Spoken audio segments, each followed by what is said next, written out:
In this video, I'm going to show you how to get a hex code for any color. To start, we're going to go to Canva's color palette generator, and I'll include a link to this in the description for you. So to start, you need an image of the color that you want to get a hex code for. So right here, we'll upload an image.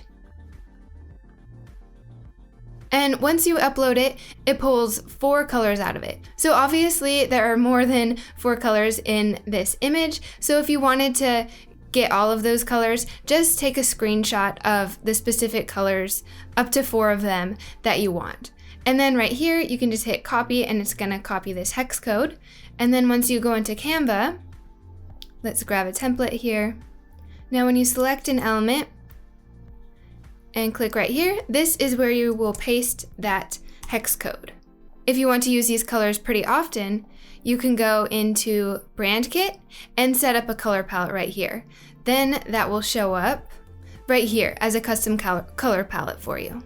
You don't need a Canva account to use this, so it's a very convenient way to get a hex code. If you have any questions, let me know in the comments. If you want to learn more about doing your own design for your business and get tips from me, a graphic designer, get our free DIY design guide, and we've got a link for you in the description. If you found this video helpful, hit the like button, subscribe, and hit the bell. See you next time.